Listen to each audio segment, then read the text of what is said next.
সান্ধ্যকালীন খবর 24x7 আপনাদের সবাইকে সুস্বাগতম। দর্শক, এবার বিপর্যয় মোকাবেলায় নতুন বাহিনী তৈরি করল রাজ্য সরকার। সেপ্টেম্বর থেকে এই বাহিনী কাজ করতে শুরু করবে জানিয়ে দিয়েছেন মুখ্যমন্ত্রী শুভেন্দু অধিকারী। তারাতলা বিপর্যয়ের পর আগেও বিপর্যয় মোকাবেলা বাহিনী ঢেলে সাজানোর কথা বলেছিলেন বর্তমান মুখ্যমন্ত্রী। রবিবার গতকাল মুখ্যমন্ত্রী ঘোষণা করেছেন, আমাদের তো এত বড় শহর, এত বেআইনি নির্মাণ হয়েছে এত বছর ধরে, এখানে আরও অত্যাধুনিক ব্যবস্থা থাকা দরকার বিপর্যয় মোকাবেলা করতে। সেই কারণে অর্জুন বাহিনী তৈরি করা হচ্ছে। সেপ্টেম্বর মাসে তারা কাজ শুরু করবে।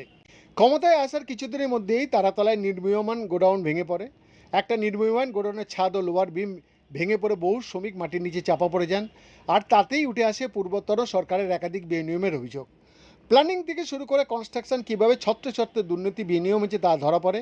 তবে সেদিন দেখা গিয়েছিল কীভাবে অত্যাধুনিক পদ্ধতিতে উদ্ধার কার্য চালানো হয়েছিল। এনডিআরএফ, ভারতীয় সেনা, ডিজাস্টার ম্যানেজমেন্ট গ্রুপ, পুলিশ এবং দমকল বাহিনী যৌথভাবে এই উদ্ধার কার্য চালিয়েছিল। ড্রোনের সাহায্যে নজরদারি ও গ্যাস কাটার ব্যবহার করে লোহার জট ও ভারী কংক্রিট সরানোর কাজ করা হয়েছিল।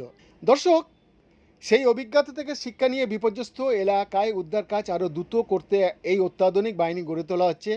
অগ্নি নির্বাপন ও দ্রুত উদ্ধার কার্যের ক্ষেত্রে অর্জুন বাহিনীকে অত্যাধুনিক প্রযুক্তি ও আধুনিক সরঞ্জাম দিয়ে সজ্জিত করা হবে। তারাতলার ঘটনায় যেভাবে উন্নত প্রযুক্তির সাহায্যে উদ্ধার কাজ চালানো হয়েছিল, সেই মডেল কি আরও বড় আকারে রূপ দিতে চলেছে বর্তমান রাজ্য সরকার। বৈদ্যনাথ দাসের রিপোর্ট, খবর 24x7।